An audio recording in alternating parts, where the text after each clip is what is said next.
नमस्कार, Bhojpuri cinema today news में आप सभी का बहुत बहुत स्वागत है।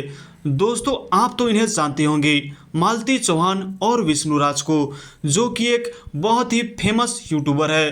दोस्तों, गरीबी से निकलकर आज इस मुकाम को हासिल करने वाले मालती चौहान और विष्णुराज के बीच में बहुत बड़ा लफड़ा हो चुका है। दोस्तों, हाल ही में खबर निकल कर आ रहा है कि मालती चौहान अब इस दुनिया में नहीं रही। दोस्तों, आपको पूरा का पूरा वीडियो दिखाएंगे हम, आप वीडियो को लास्ट तक जरूर देखिएगा।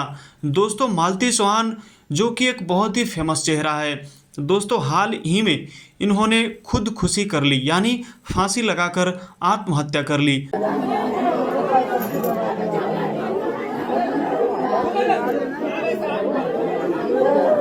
अरे पूरा बकायदे से कल्ला अरे कोर्ट से फैसला होके आई कोर्ट से आई फैसला होके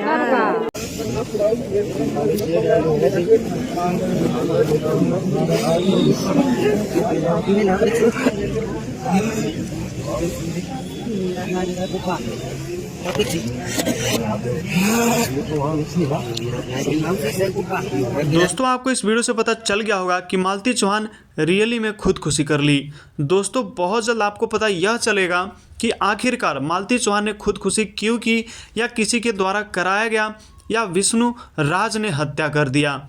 दोस्तों, बने रहिए हमारे चैनल के साथ, मिलते हैं अगली वीडियो में। बहुत बहुत धन्यवाद।